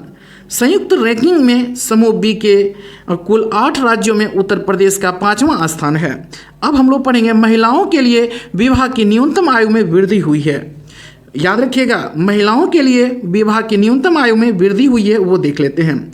15 दिसंबर 2021 को प्रधानमंत्री नरेंद्र मोदी की अध्यक्षता में केंद्रीय मंत्रिमंडल ने बाल विवाह रोकथाम अधिनियम 2006 में संशोधन को मंजूरी दे दी है और इसका उद्देश्य महिलाओं के लिए विवाह की न्यूनतम आयु में 3 वर्ष की वृद्धि यानी 18 वर्ष से बढ़ाकर 21 वर्ष करना है। 18 वर्ष से बढ़ाकर 21 वर्ष करना है और संसद से इस संशोधन के पारित हो जाने के बाद भारत में महिलाओं और पुरुषों के विवाह की न्यूनतम कानूनी आयु एक समान 21 वर्ष हो जाएगी। केंद्र सरकार ने इस संबंध में बाल विवाह रोकथाम संशोधन विधेयक 2021 को लोकसभा के शीतकालीन सत्र में प्रस्तुत किया, लेकिन विधेयक के प्रावधानों पर सहमति न बन पाने के कारण उसे अस्थायी समिति पास भेज दिया गया। सरयू नहर राष्ट्रीय परियोजना के बारे में अब हम लोग पढ़ेंगे। 11 दिसंबर 2021 को प्रधानमंत्री नरेंद्र मोदी ने उत्तर प्रदेश के बलरामपुर जिले से सरयू नहर राष्ट्रीय परियोजना का उद्घाटन किया है। उत्तर प्रदेश से मानसून के दौरान घाघरा नदी के अधिशेष जल यानी सरप्लस वाटर का सिंचाई हेतु उपयोग करने के लिए इस परियोजना को डिजाइन किया गया है। इस परियोजना का उद्देश्य क्षेत्र के जल संसाधनों का कुशलतम उपयोग सुनिश्चित करना है। इस परियोजना के तहत 5 नदियों यथा घाघरा, सरयू, राप्ती, बाणगंगा एवं रोहिणी को आपस में जोड़ा यानी इंटरलिंक किया गया है। यह परियोजना 3 चरणों यथा चरण 1 पूर्व AIBP, चरण 2 AIBP, चरण 3 में है दोस्तों PMKSYNP में क्रियान्वित की गई है। वर्ष 2012 में इसे राष्ट्रीय परियोजना घोषित किया गया था। राष्ट्रीय परियोजना। अब देखिए महोबा में विभिन्न परियोजनाओं का उद्घाटन हुआ है। महोबा में 19 नवंबर 2021 को प्रधानमंत्री ने जल संकट समाधान के लिए महोबा उत्तर प्रदेश में विभिन्न परियोजनाओं का उद्घाटन किया। इस परियोजनाओं में शामिल क्या क्या है वो देख लेते हैं। अर्जुन सहायक परियोजना, रतौली वियर परियोजना, भावोनी बांध परियोजना, मांझगांव चिल्ली स्प्रिंकलर परियोजना। इस परियोजनाओं से महोबा मतलब हमीरपुर, बांदा और ललितपुर की लगभग 65,000 हेक्टेयर भूमि की सिंचाई संभव होगी और इन परियोजनाओं से इन क्षेत्रों में पेयजल भी उपलब्ध होगा। यह परियोजना 14.04 लाख हेक्टेयर खेती योग्य भूमि की सिंचाई के लिए जल उपलब्ध कराएगी। इस परियोजना से पूर्वी उत्तर प्रदेश के 9 जिले बहराइच, श्रावस्ती और बलरामपुर, गोंडा, सिद्धार्थनगर, बस्ती, संत कबीर नगर, गोरखपुर एवं महाराजगंज लाभान्वित होगी। नेक्स्ट, झांसी में उद्घाटित परियोजना के बारे में अब हम लोग पढ़ेंगे। 19 नवंबर 2021 को प्रधानमंत्री नरेंद्र मोदी ने झांसी में 600 मेगावाट के ultra mega solar power park का उद्घाटन किया। इसका निर्माण 3000 करोड़ रुपये से अधिक की लागत से किया गया है। 3000 करोड़। और इससे सस्ती विद्युत एवं ग्रिड स्थिरता जैसे दोहरे लाभ प्राप्त होंगे। प्रधानमंत्री ने झांसी में अटल एकता पार्क का भी उद्घाटन किया। इसका नामकरण भूतपूर्व प्रधानमंत्री अटल बिहारी वाजपेयी के नाम पर किया गया। यह पार्क 40,000 वर्ग मीटर क्षेत्र में विस्तृत है। यहाँ स्थित अटल बिहारी वाजपेयी की प्रतिमा को प्रख्यात शिल्पकार राम सुतार ने निर्मित किया। याद रखिएगा, कौन राम सुतार ने दोस्तों निर्मित किया? ये प्रख्यात शिल्पकार हैं। अटल बिहारी वाजपेयी की प्रतिमा को यही बनाया है दोस्तों स्टैचू ऑफ यूनिटी, आप लोग जानते ही हैं। इंडिया स्किल्स रिपोर्ट 2022 के बारे में अब हम लोग पढ़ेंगे, काफ़ी इंपॉर्टेंट चैप्टर है, ये पॉइंट है। 9 दिसंबर 2021 को नई दिल्ली में India skills report 2022 India skills report 2022 ICR जारी किया गया। यह इस रिपोर्ट का 9वां संस्करण है। इस रिपोर्ट को 28 राज्यों एवं 8 संघ शासित प्रदेशों के 3 लाख से अधिक छात्रों एवं 150 से अधिक नियोक्ताओं के सर्वेक्षण के आधार पर तैयार किया गया है। इंडिया स्किल्स रिपोर्ट 2 पृथक गतिविधियों यानी वह याद रखिएगा दोस्तों, वही बॉक्स राष्ट्रीय नियोजनीयता परीक्षण यानी Wheebox national employability test WNET एवं इंडिया हायरिंग इंटेंट सर्वे का समामेलन है दोस्तों। ये समामेलन है यानी दोनों को मिलाकर ये एक किया गया। इंपॉर्टेंट है, इसको याद रखिएगा। किसको किसको मिला के? Wheebox national employability test और दोस्तों इंडिया हायरिंग इंटेंट सर्वे को दोनों को मिलाकर एक कर दिया गया।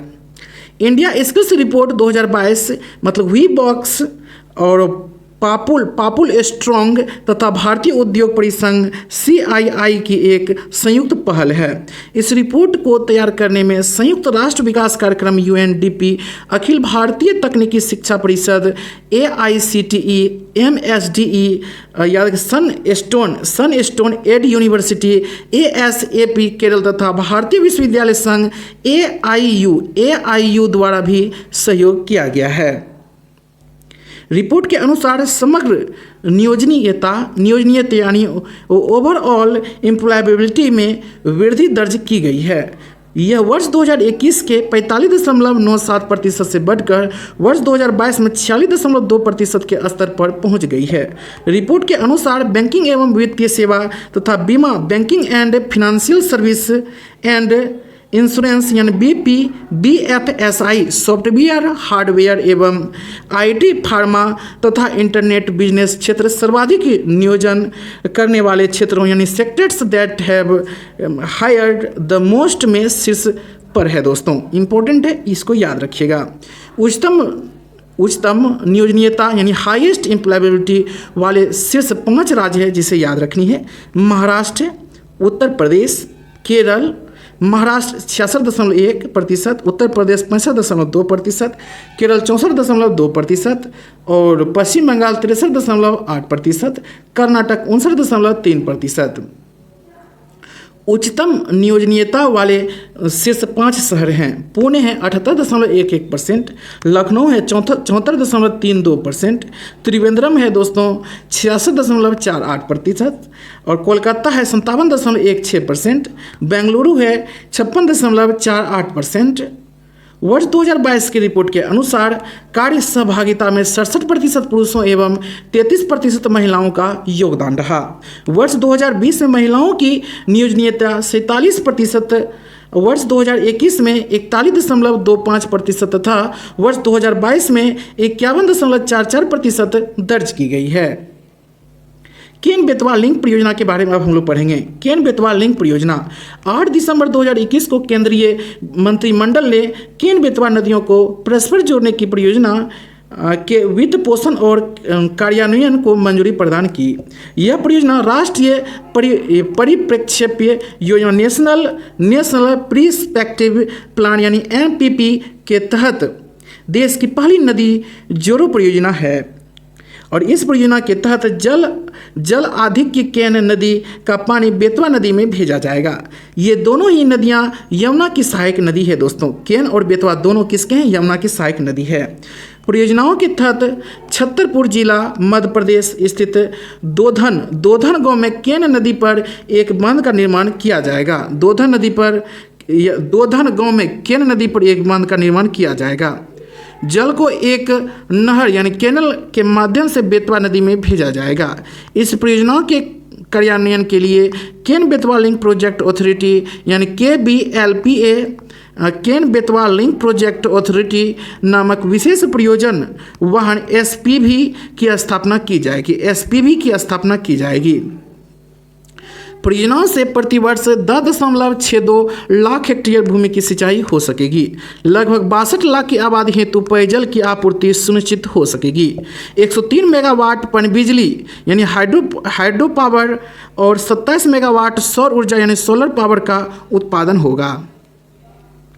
इस परियोजना से लाभान्वित होने वाले जिले हैं उत्तर प्रदेश के बांदा, महोबा, झांसी और ललितपुर तथा मध्य प्रदेश के पन्ना और या टीकमगढ़, छतरपुर, सागर, दमोह, दतिया, विदिशा, शिवपुरी एवं रायसेन है। दोस्तों रायसेन केन एवं बेतवा नदी के बारे में देखिए।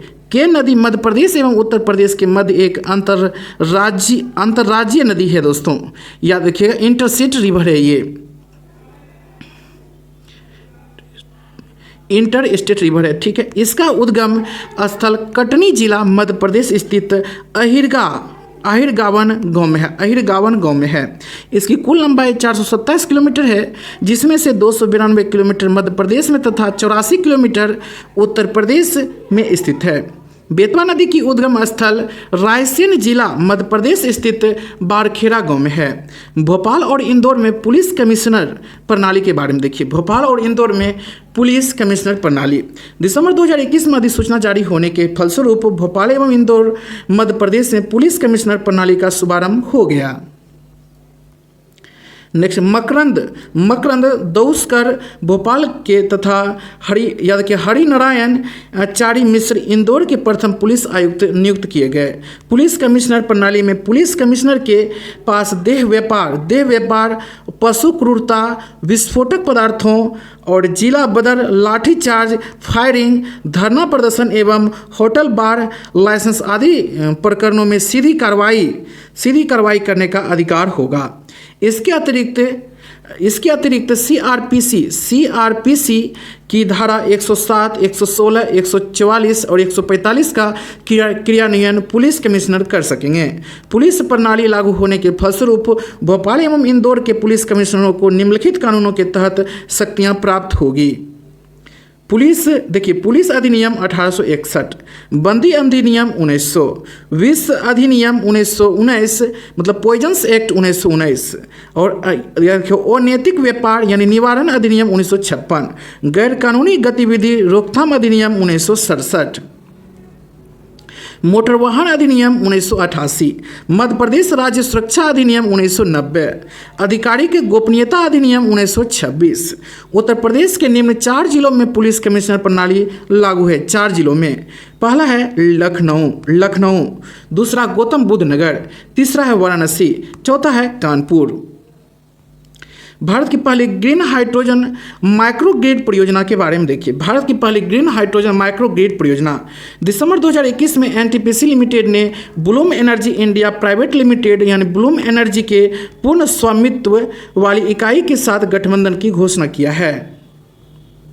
यह गठबंधन NTPC सिमाद्री आंध्र प्रदेश स्थित भारत की पहली हरित हाइड्रोजन माइक्रो ग्रिड परियोजना यानी first green hydrogen micro grid project हेतु किया गया। इसके तहत देश की पहली हरित हाइड्रोजन आधारित ऊर्जा भंडारण परियोजना के लिए ब्लूम एनर्जी के इलेक्ट्रोलाइजर तथा हाइड्रोजन चालित ईंधन सेल प्रौद्योगिकियों के चयन किया गया है। परियोजना के तहत निकटवर्ती तैरते सौर संयंत्र यानी फ्लोटिंग सोलर प्लांट द्वारा उत्पादित नवीकरणीय विद्युत यानी रिन्यूएबल इलेक्ट्रिसिटी से इलेक्ट्रोलाइजर के प्रयोग द्वारा हरित हाइड्रोजन का उत्पादन होगा।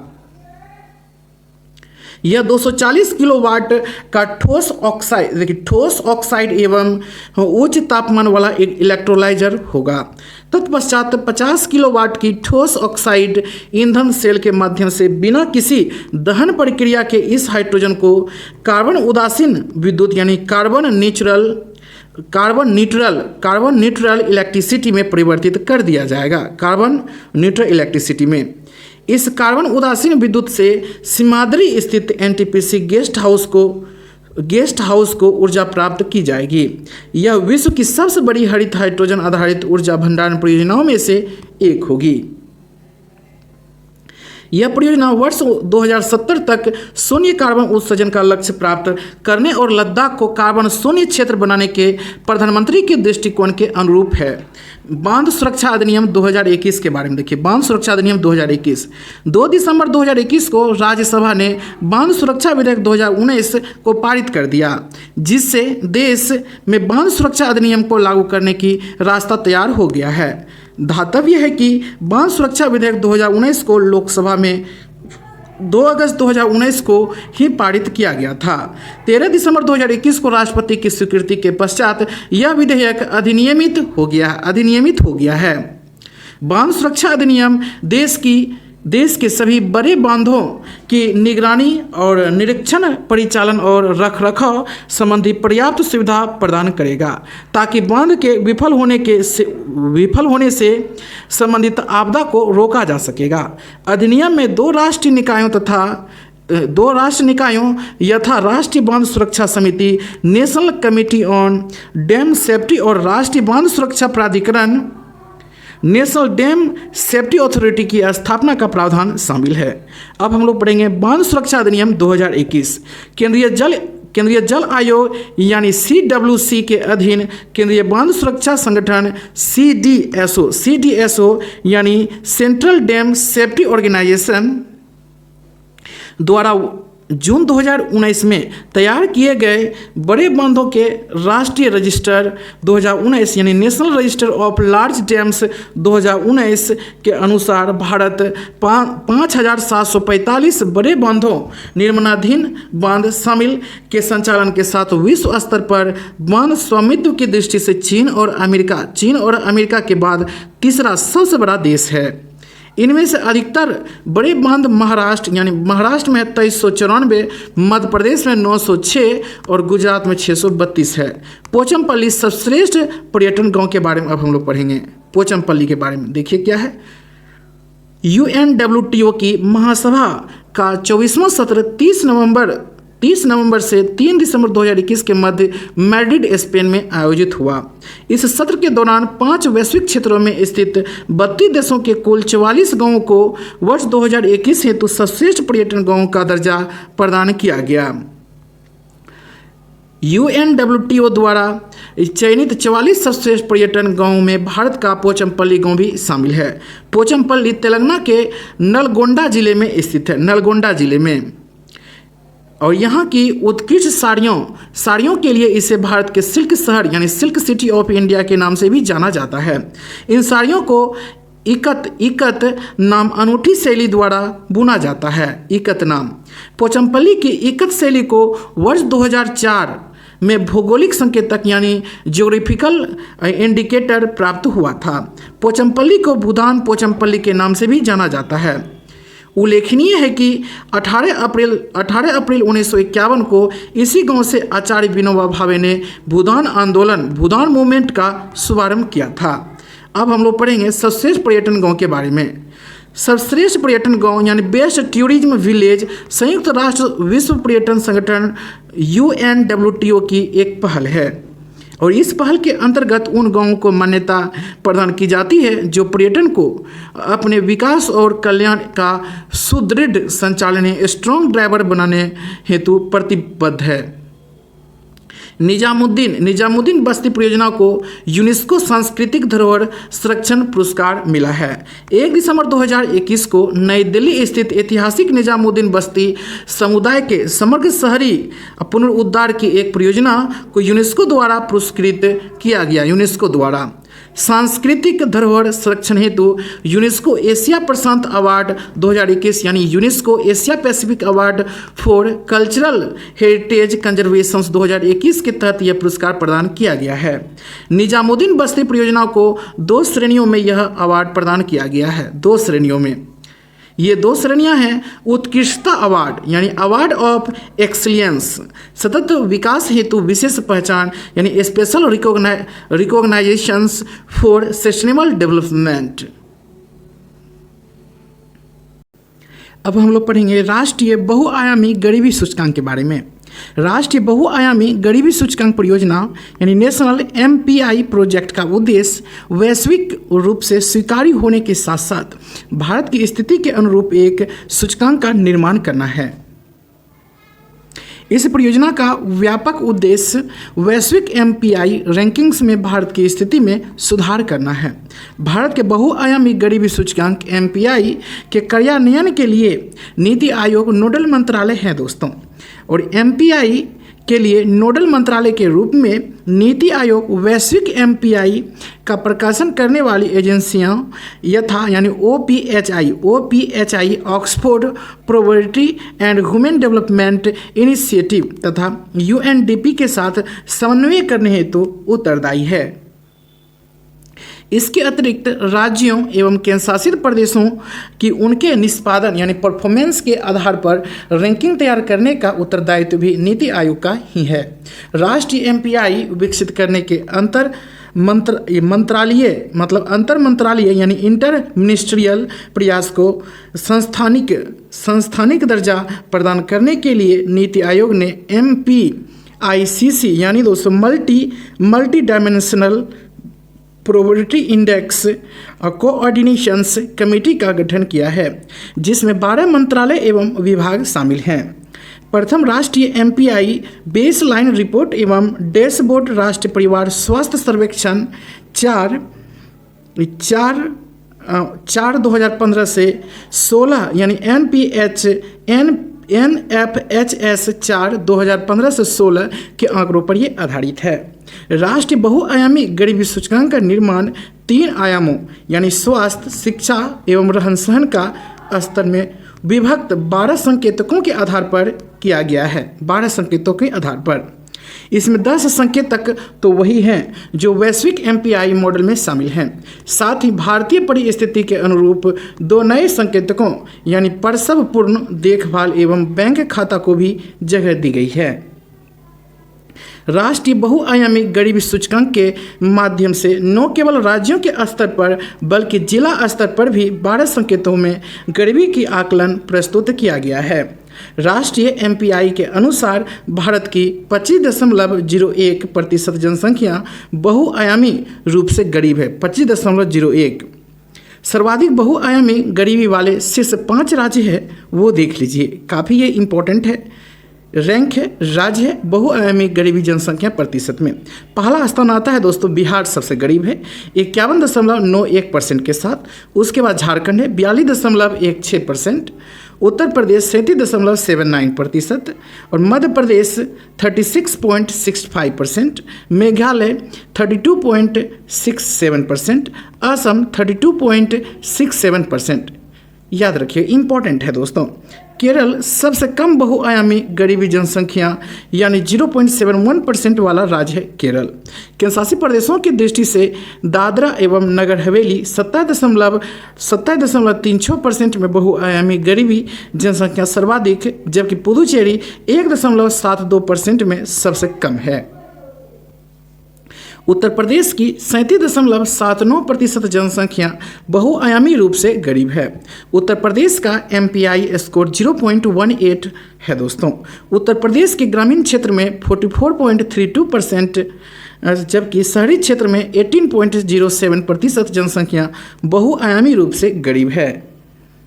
उत्तर प्रदेश सर्वाधिक एवं न्यूनतम बहुआयामी गरीबी वाले 5 जिले देखिए, काफ़ी इंपॉर्टेंट है दोस्तों, वो देख लेते हैं हम लोग। यहाँ है सर्वाधिक बहुआयामी गरीबी वाले जिले, बहुआयामी गरीबी जनसंख्या प्रतिशत में है, न्यूनतम बहुआयामी गरीबी वाले जनसंख्या, बहुआयामी गरीबी जनसंख्या प्रतिशत में, वो देख लीजिए। श्रावस्ती जो है ये श्रावस्ती सर्वाधिक बहुआयामी गरीबी वाले जिले में श्रावस्ती है। ये 74.38% बहुआयामी गरीबी जनसंख्या प्रतिशत में है, जबकि न्यूनतम बहुआयामी गरीबी वाले जिले है लखनऊ। बहुआयामी गरीबी जनसंख्या प्रतिशत में कितनी है 12.16%। उसके बाद आता है दोस्तों बहराइच, तब आता है बलरामपुर, उसके बाद खीरी, उसके बाद गोंडा। याद रखिएगा, इंपॉर्टेंट है। नेक्स्ट एसडीजी शहरी सूचकांक और डैशबोर्ड 2021 से 22। एसडीजी शहरी सूचकांक एवं डैशबोर्ड 2021 से 22 स्थानीय शहरी निकायों यानी यूएलबीएस के स्तर पर सतत विकास लक्ष्यों की प्राप्ति की दिशा में हुई प्रगति की निगरानी का एक साधन है। इसे नीति आयोग द्वारा डिजाइन एवं विकसित किया गया है। इस सूचकांक की रूपरेखा में 56 यूएलबीएस एवं 77 संकेतक शामिल है। यह 77 संकेतक 15 एसडीजी एवं 46 एसडीजी उपलक्ष्यों को आच्छादित करते हैं। 27 नवंबर 2021 को भारत जर्मन सहयोग के तहत नीति आयोग ने पहला सतत विकास लक्ष्य शहरी सूचकांक और डैशबोर्ड 2021 से 22 एसडीजी यानी अर्बन इंडेक्स एंड डैशबोर्ड 2021 से 22 जारी किया है। यह सूचकांक और डैशबोर्ड नीति आयोग और जर्मनी की अंतर्राष्ट्रीय सहयोगी एजेंसी यानी GIZ तथा BMZ the federal ministry for economic cooperations and development के मध्य समन्वय का परिणाम है। इस सूचकांक में शिमला को प्रथम, कोयम्बटूर को द्वितीय, जबकि चंडीगढ़ एवं तिरुवनंतपुरम को संयुक्त रूप से तृतीय स्थान प्राप्त हुआ है। एसडीजी शहरी सूचकांक 2021 से 22। उत्तर प्रदेश के शहरों की स्थिति देख लीजिए। लखनऊ का रैंक है 36 और कानपुर का रैंक है 38, गाजियाबाद का रैंक है 41, प्रयागराज का रैंक है दोस्तों 42, वाराणसी का रैंक है 46, आगरा का 49 है, मेरठ का 55 है। स्वच्छ सर्वेक्षण 2021। 20 नवंबर 2021 को भारत सरकार के आवासन और शहरी कार्य मंत्रालय द्वारा स्वच्छ सर्वेक्षण 2021 का परिणाम जारी किया गया है। स्वच्छ सर्वेक्षण 2021 आवासन एवं शहरी मामलों के मंत्रालय द्वारा संचालित शहरी क्षेत्रों के वार्षिक स्वच्छता सर्वेक्षण की श्रृंखला का 6वां संस्करण है। इस वर्ष केंद्र सरकार द्वारा पुरस्कारों की नई श्रेणी की घोषणा भी की गई है, जिसका नाम है प्रेरक दौड़ यानी दौड़ सम्मान। इस सम्मान के तहत 5 अतिरिक्त उप श्रेणियां होंगे दोस्तों DAUUR के तहत। पहला है दिव्य प्लेटिनम, अनुपम गोल्ड यानी स्वर्ण, उज्ज्वल सिल्वर यानी रजत, उदित ब्रॉन्ज यानी कांस्य, आरोही एस्पायरिंग आकांक्षी। स्वच्छ सर्वेक्षण 2021 से 28 दिन तक सभी राज्यों एवं केंद्रशासित प्रदेशों के 4320 शहरों और 62 याद रखिएगा दोस्तों कैंटोनमेंट बोर्ड शामिल है में संचालित किया गया है। इस प्रकार स्वच्छ सर्वेक्षण का यह 6वां संस्करण विश्व का सबसे बड़ा शहरी स्वच्छता सर्वेक्षण बन गया है। स्वच्छ सर्वेक्षण 2021 में गंगा के किनारे बसे 91 गंगा नगरों यानी गंगा टाउन्स को भी शामिल किया गया है। स्वच्छ सर्वेक्षण 2021 में राष्ट्रीय स्तर समग्र रूप से 1 लाख से अधिक जनसंख्या श्रेणी में पर लगातार 5वीं बार इंदौर को भारत का सबसे स्वच्छ शहर यानी क्लीनेस्ट सिटी घोषित किया गया, 5वीं बार, याद रखिएगा। और शीर्ष 100 शहरों की रैंकिंग 1 लाख से अधिक जनसंख्या श्रेणी में इस प्रकार है दोस्तों, वो देख लेते हैं। पहला रैंक है इंदौर मध्य प्रदेश का, दूसरा रैंक है सूरत गुजरात का, तीसरा रैंक है विजयवाड़ा आंध्र प्रदेश, चौथा रैंक है नवी मुंबई महाराष्ट्र, 5वां रैंक है पुणे महाराष्ट्र, 6ठा रैंक है रायपुर छत्तीसगढ़, 7वां रैंक है भोपाल मध्य प्रदेश, 8वां रैंक है बड़ोदरा गुजरात का, 9वां रैंक है दोस्तों विशाखापट्टनम आंध्र प्रदेश का, 10वां रैंक है अहमदाबाद गुजरात का। 10 लाख से अधिक जनसंख्या श्रेणी में शीर्ष 20 शहरों में उत्तर प्रदेश के 2 शहरों को स्थान प्राप्त हुआ, जिसमें लखनऊ 12वां एवं गाजियाबाद 18वां ने अपनी जगह बनाई है। 10 लाख से अधिक जनसंख्या श्रेणी में कानपुर उत्तर प्रदेश का 21वां और आगरा उत्तर प्रदेश का 24वां, प्रयागराज उत्तर प्रदेश का 26वां, मेरठ उत्तर प्रदेश का 27वां तथा वाराणसी उत्तर प्रदेश का 30वां स्थान है। 1 लाख से कम जनसंख्या श्रेणी में वीटा सांगली महाराष्ट्र को भारत का सबसे स्वच्छ शहर घोषित किया गया है। राज्यों की रैंकिंग इस प्रकार है, जिसे आपको एक बार देख लेनी चाहिए। शीर्ष स्थान प्राप्त 5 राज्य 100 स्थानीय निकायों से कम कौन है वो देख लेते हैं। और उसके बाद शीर्ष स्थान प्राप्त 5 राज्य 100 स्थानीय निकायों से अधिक, ये 100 स्थानीय निकायों से कम है, 100 स्थानीय निकाय से अधिक है। 100 स्थानीय निकाय से कम में झारखंड पहला स्थान है, हरियाणा दूसरा स्थान है, तीसरा स्थान है दोस्तों गोवा का। और शीर्ष स्थान प्राप्त 5 राज्य 100 स्थानीय निकायों से अधिक में छत्तीसगढ़ का पहला स्थान आता है। उसके बाद महाराष्ट्र का आता है, तब मध्य प्रदेश का आता है। उसके बाद दोस्तों कम में उत्तराखंड है, उसके बाद हिमाचल प्रदेश है, ज़्यादा में गुजरात है, आंध्र प्रदेश है। 100 शहरी स्थानीय निकायों से अधिक की श्रेणी वाले राज्यों में उत्तर प्रदेश का 6वां है। और गंगा नगरों की रैंकिंग में 1 लाख से अधिक जनसंख्या वाले गंगा नदी के किनारे बसे नगर में उत्तर प्रदेश के वाराणसी नगर को शीर्ष स्थान प्राप्त हुआ, जबकि दूसरे, तीसरे तथा चौथे स्थान पर क्रमशः मुंगेर बिहार और पटना बिहार तथा कानपुर उत्तर प्रदेश शामिल रहे। 1 लाख से कम की जनसंख्या वाले गंगा नगरों की श्रेणी में उत्तर प्रदेश का कन्नौज प्रथम स्थान पर तथा बिजनौर दूसरे स्थान पर है।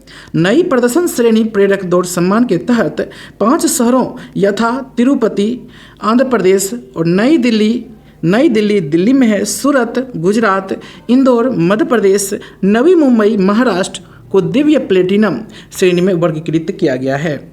गोल्ड अनुपम श्रेणी में उत्तर प्रदेश के 5 शहरों नोएडा, सहारनपुर, प्रयागराज, मेरठ तथा वाराणसी सहित कुल 151 शहर शामिल हैं।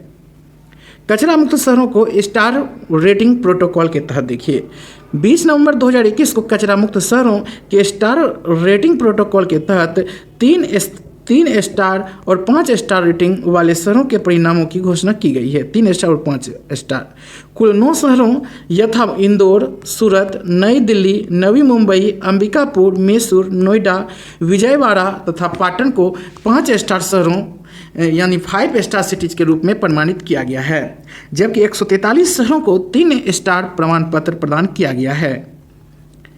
नेक्स्ट, सफाई मित्र सुरक्षा चुनौती। नवंबर 2021 में घोषित सफाई मित्र सुरक्षा चुनौती 2021 के परिणामों के अनुसार 10 लाख से अधिक जनसंख्या श्रेणी में इंदौर मध्य प्रदेश को प्रथम, जबकि नवी मुंबई महाराष्ट्र को द्वितीय स्थान प्राप्त हुआ। सफाई मित्र सुरक्षा चुनौती 2021 के तहत छत्तीसगढ़ को सर्वश्रेष्ठ राज्य रैंक 1 घोषित किया गया है। सफाई मित्र सुरक्षा चुनौती 2021 के तहत राज्यों की रैंकिंग में उत्तर प्रदेश का 6वां स्थान रहा। सफाई मित्र सुरक्षा चुनौती 2021 के तहत चंडीगढ़ को सर्वश्रेष्ठ केंद्र शासित प्रदेश घोषित किया गया है। पूर्वांचल एक्सप्रेस वे के बारे में देखिए, 16 नवंबर 2021 को प्रधानमंत्री नरेंद्र मोदी ने करवल खीरी जिला सुल्तानपुर में पूर्वांचल एक्सप्रेस वे का उद्घाटन किया। Steel authority of India limited ने एक्सप्रेस वे के लिए 48,200 टन स्टील की आपूर्ति की है। दातव्य है कि वर्ष 2018 में प्रधानमंत्री द्वारा आजमगढ़ में इस एक्सप्रेस वे की आधारशिला रखी गई थी। इस एक्सप्रेस वे की कुल लंबाई 340.824 किलोमीटर 341 किलोमीटर अप्रॉक्स में है। इसके साथ ही यह वर्तमान में परिचालित यानी ऑपरेशनल्स देश का सबसे लंबा एक्सप्रेसवे बन गया है। यह एक्सप्रेसवे लखनऊ जिले में लखनऊ सुल्तानपुर रोड NH 731 स्थित चांदसराय गांव से प्रारंभ होता है, जबकि गाजीपुर जिले में स्थित हैदरिया गांव में समाप्त हो जाता है। स्पष्ट है कि यह एक्सप्रेसवे लखनऊ जनपद को गाजीपुर से जोड़ता है। इस एक्सप्रेसवे के मार्ग में आने वाले 9 जिले लखनऊ, बाराबंकी, अमेठी, सुल्तानपुर, अयोध्या, अंबेडकर नगर, आजमगढ़, मऊ और गाजीपुर है। यह 6 लेन का एक्सप्रेसवे है जिसे भविष्य में 8 लेन तक विस्तारित किया जा सकता है। इस एक्सप्रेसवे पर सुल्तानपुर में कूड़ेभार गांव के निकट 3.2 किलोमीटर लंबी एक हवाई पट्टी यानी एयर स्ट्रिप निर्मित की गई है। इस हवाई पट्टी पर भारतीय वायुसेना के लड़ाकू विमान आपातकालीन परिस्थितियों में लैंड कर सकेंगे एवं यहां से उड़ान भर सकेंगे। लड़ाकू विमानों की आपातकालीन लैंडिंग टेक ऑफ को सुगम बनाने के लिए एक्सप्रेसवे पर 3 हवाई पट्टियों का निर्माण करने वाला उत्तर प्रदेश भारत का प्रथम राज्य है। उल्लेखनीय है कि यमुना एक्सप्रेसवे मथुरा के निकट एवं आगरा लखनऊ एक्सप्रेसवे उन्नाव के निकट पर भी हवाई पट्टी का निर्माण किया गया है। अब हम लोग पढ़ेंगे गंगा एक्सप्रेसवे के बारे में।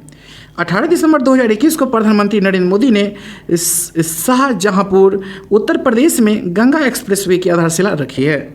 यह एक्सप्रेसवे पूर्वी उत्तर प्रदेश को पश्चिमी उत्तर प्रदेश से जोड़ेगा।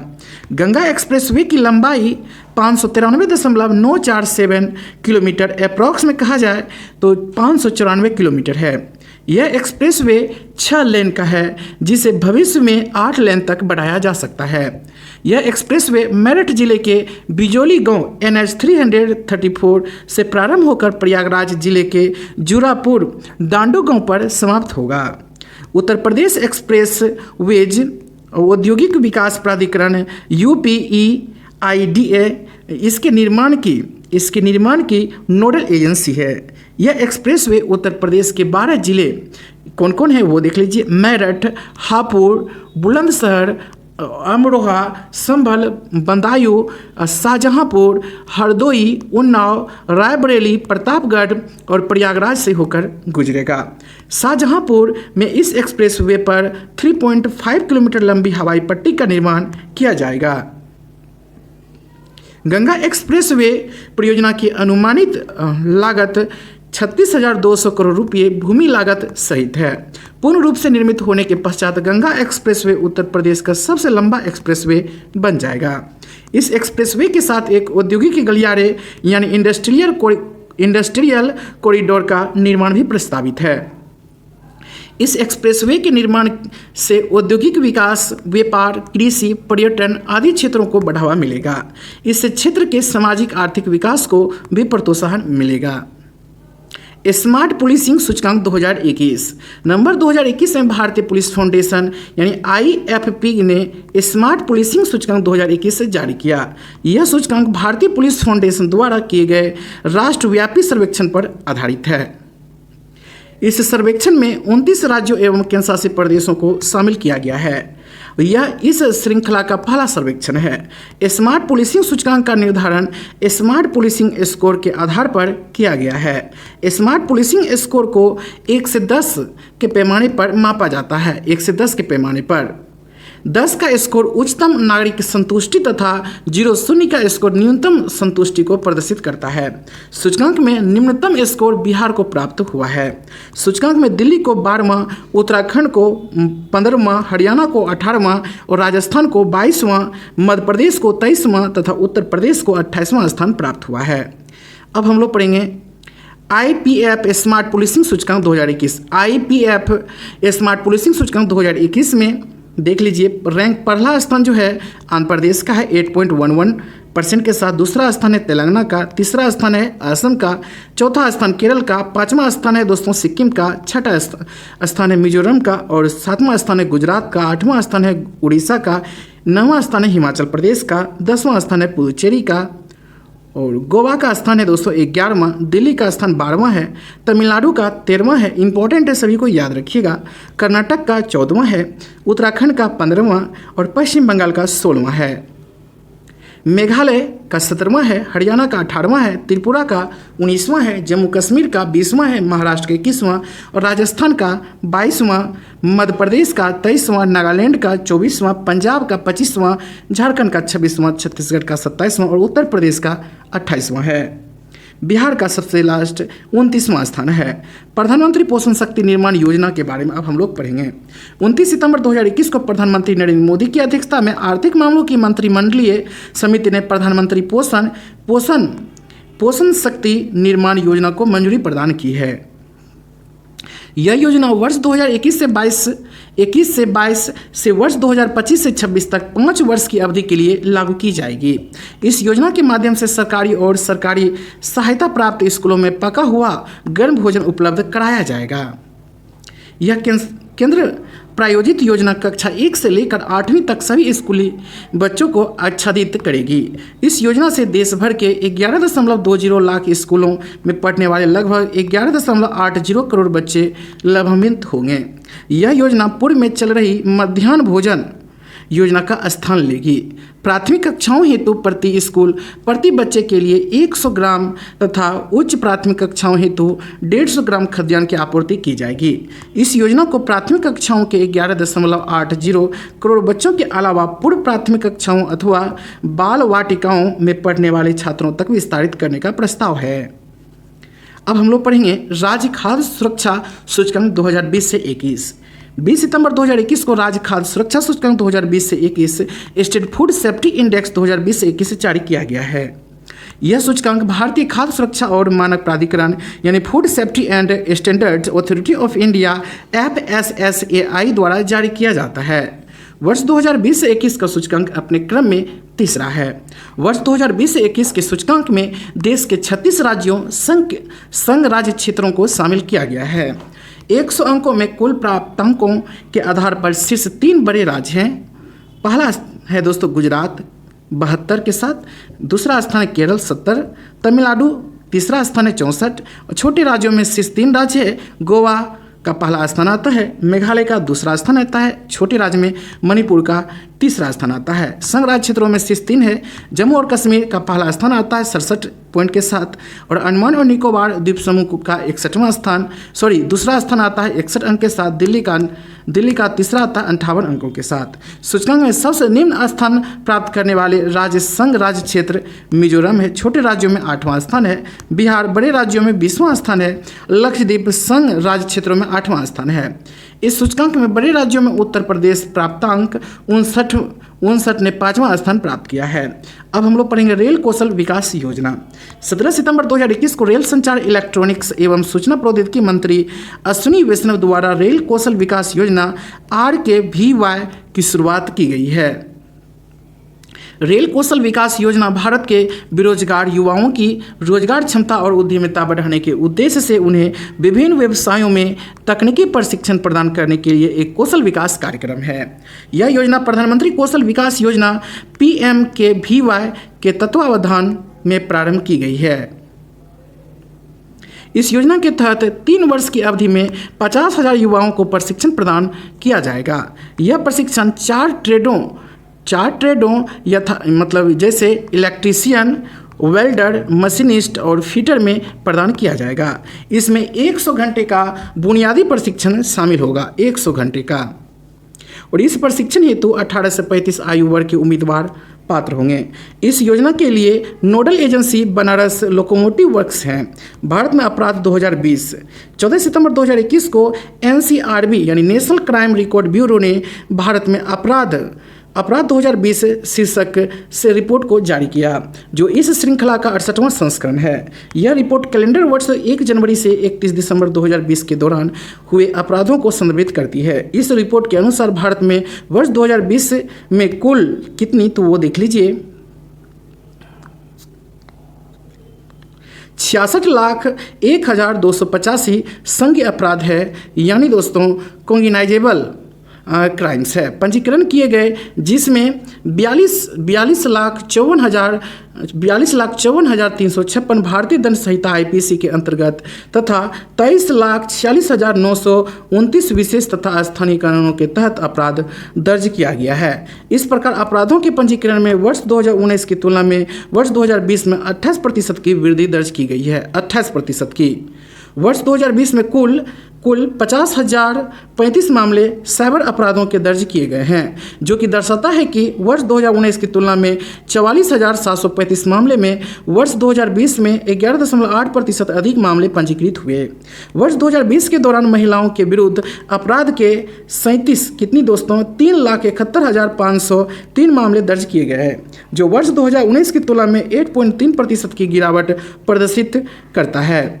वर्ष 2020 में प्रति 1 लाख महिला जनसंख्या पर पंजीकृत अपराध दर 56.5% रही। अब हम लोग पढ़ेंगे स्वच्छ सर्वेक्षण ग्रामीण 2021।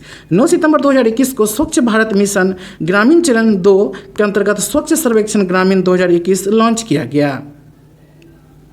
देश में ODF प्लस गतिविधियों में तेजी लाने के उद्देश्य से इस सर्वेक्षण को पेयजल एवं स्वच्छता विभाग द्वारा संचालित किया जाएगा।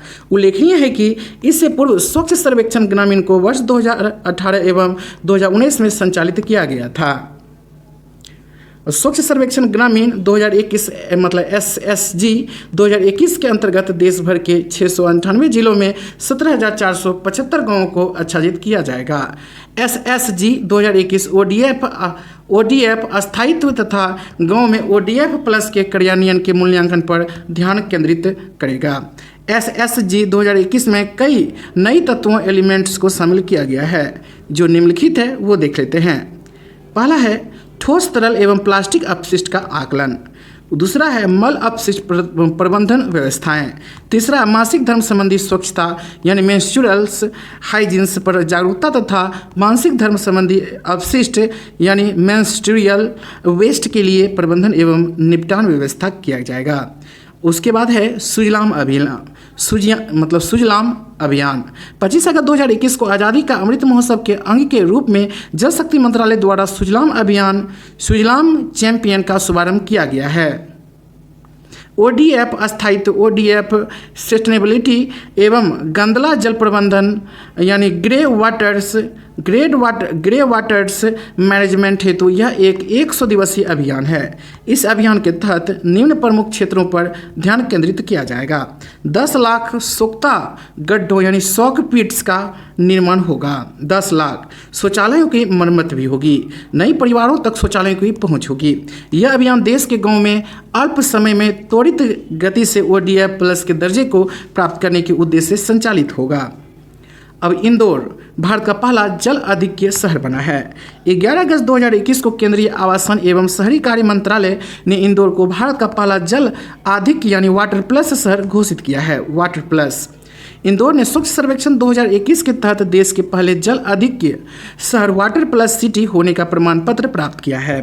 ध्यातव्य है कि इंदौर को भारत के सबसे स्वच्छ शहर का दर्जा भी प्राप्त है, लगातार चौथी बार।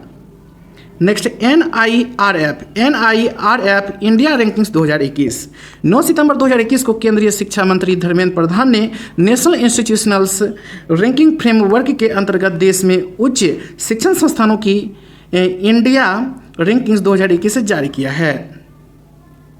यह NIRF इंडिया रैंकिंग्स का 6वां संस्करण है। इसमें समग्र यानी ओवरऑल श्रेणी के साथ साथ विश्वविद्यालय, कॉलेज एवं अनुसंधान संस्थानों की श्रेणी में रैंकिंग जारी की गई है।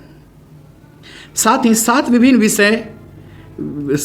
विषय है दोस्तों, जैसे डिसिप्लिन्स है जैसे इंजीनियरिंग, प्रबंधन यानी मैनेजमेंट, फार्मेसी विधि, लॉ, चिकित्सा यानी मेडिकल, वास्तुकला, आर्किटेक्चर्स तथा दंत चिकित्सा यानी डेंटल में भी स्थानों को रैंक प्रदान की गई है। वर्ष 2021 में इंडिया रैंकिंग्स में पहली बार अनुसंधान संस्थानों को रैंक प्रदान की गई है। रैंकिंग फ्रेमवर्क के तहत संस्थानों का मूल्यांकन मानदंडों यानी याद रखिए दोस्तों, पैरामीटर्स के निम्नलिखित 5 विस्तृत समूहों के आधार पर किया गया है। पहला है शिक्षण अधिगम एवं संसाधन यानी टीचिंग्स लर्निंग एंड रिसोर्सेज। दूसरा है अनुसंधान एवं पेशेवर अभ्यास रिसर्च एंड प्रोफेशनल्स प्रैक्टिस। तीसरा है स्नातक परिणाम यानी ग्रेजुएशन आउटकम्स। चौथा है पहुंच एवं समावेशिता यानी आउटरीच एंड इनक्लूसिविटी। 5वां है बोध यानी दोस्तों परसिपिंस, याद रखिए परसेप्शंस। अब हम लोग पढ़ेंगे इसके बारे में। इस सर्वेक्षण में देश भर के सरकारी और गैर सरकारी उच्च शिक्षण संस्थानों को शामिल किया गया है। उच्च शिक्षा संस्थानों की समग्र यानी ओवरऑल सूची में शीर्ष 10 स्थान प्राप्त करने वाले संस्थान निम्नलिखित है, वो देख लेते हैं। पहला है दोस्तों IIT मद्रास, ठीक है, ये चेन्नई में है 86.76% के साथ। दूसरा स्थान है भारतीय विज्ञान संस्थान बेंगलुरु। तीसरा स्थान IIT बॉम्बे मुंबई में है। चौथा स्थान है IIT दिल्ली नई दिल्ली। 5वां स्थान है IIT कानपुर। IIT खड़गपुर 6ठा स्थान है। IIT रुड़की 7वां स्थान है। IIT गुवाहाटी 8वां स्थान है। और 9वां स्थान है जवाहरलाल नेहरू विश्वविद्यालय 9वां स्थान नई दिल्ली। बनारस हिंदू विश्वविद्यालय 10वां स्थान है, ये वाराणसी में है दोस्तों, बनारस हिंदू विश्वविद्यालय। NIRF की इस रैंकिंग के शीर्ष 10 में उत्तर प्रदेश के 2 संस्थानों IIT कानपुर और बनारस हिंदू विश्वविद्यालय को स्थान मिला है। उच्च शिक्षा संस्थानों की समग्र सूची में उत्तर प्रदेश के स्थान के बारे में देखिए। 5वां स्थान IIT कानपुर का है, ठीक है। 10वां स्थान बनारस हिंदू विश्वविद्यालय का, 18वां स्थान अलीगढ़ मुस्लिम यूनिवर्सिटी का, 28वां स्थान है IIT BHU का, और 43वां स्थान है MIT विश्वविद्यालय का, 60वां स्थान है किंग जॉर्ज मेडिकल कॉलेज का, 84वां स्थान है शिव नाडार विश्वविद्यालय का, 88वां स्थान है मोतीलाल नेहरू राष्ट्रीय प्रौद्योगिकी संस्थान का। नेक्स्ट, विश्वविद्यालय श्रेणी में भारतीय विज्ञान संस्थान बेंगलुरु को प्रथम, जवाहरलाल नेहरू विश्वविद्यालय नई दिल्ली को द्वितीय एवं बनारस हिंदू विश्वविद्यालय वाराणसी को तीसरा स्थान प्राप्त हुआ है। इंजीनियरिंग श्रेणी में प्रथम एवं द्वितीय स्थान क्रमशः IIT मद्रास एवं IIT दिल्ली को प्राप्त हुआ है। प्रबंधन श्रेणी में IIM अहमदाबाद को प्रथम और IIM बेंगलुरु को दूसरा स्थान प्राप्त हुआ है। अखिल भारतीय आयुर्विज्ञान संस्थान नई दिल्ली को चिकित्सा श्रेणी में शीर्ष स्थान प्राप्त हुआ है। National law school of India university Bengaluru को विधि कानून श्रेणी के तहत प्रथम स्थान प्राप्त हुआ है। दंत चिकित्सा के श्रेणी में Manipal college of dental sciences यानी उडुपी कर्नाटक को प्रथम स्थान प्राप्त हुआ है। फार्मेसी श्रेणी में लगातार तीसरे वर्ष जामिया हमदर्द नई दिल्ली को प्रथम स्थान प्राप्त हुआ है। कॉलेज श्रेणी में लगातार 5वें वर्ष मिरांडा हाउस दिल्ली को प्रथम स्थान प्राप्त हुआ है। अनुसंधान संस्थान की श्रेणी में भारतीय विज्ञान संस्थान बेंगलुरु को प्रथम स्थान प्राप्त हुआ है। दातव्य है कि इंडिया रैंकिंग्स का प्रथम संस्करण अप्रैल 2016 में जारी हुआ था। कार्बी आंगलोंग समझौता के बारे में देखिए, बहुत ही इंपॉर्टेंट है और ये लास्ट है इस चैप्टर का दोस्तों। 4 सितंबर 2021 को नई दिल्ली में गृह मंत्री अमित शाह असम के मुख्यमंत्री कार्बी आंगलोंग स्वच्छता परिषद में शामिल हुआ। और यहीं पे दोस्तों हम लोग बिल्कुल ये कंप्लीट किए इस चैप्टर को। और ये चैप्टर कितना अच्छी थी दोस्तों, और ये सभी एग्जाम के दृष्टिकोण से ये काफ़ी इंपॉर्टेंट थी। आज हम लोग इसको बिल्कुल कंप्लीट किए। इसके बाद हम लोग नेक्स्ट को कंप्लीट करेंगे, एक एक करके सभी को हम लोग कंप्लीट करेंगे। यह वीडियो आप लोगों को कैसा लगा? आशा करते हैं ये वीडियो आप लोगों को अच्छा लगा होगा। अगर दोस्तों अच्छा लगा है तो वीडियो को लाइक कर दीजिएगा, शेयर कर दीजिएगा, कम से कम एक दोस्तों को इस चैनल से जोड़ने का प्रयास कीजिएगा। आशा करते हैं दोस्तों इतना हेल्प आप जरूर कर दीजिएगा। चलिए दोस्तों दूसरे वीडियो मिलते हैं, तब तक के लिए have a nice day all of you.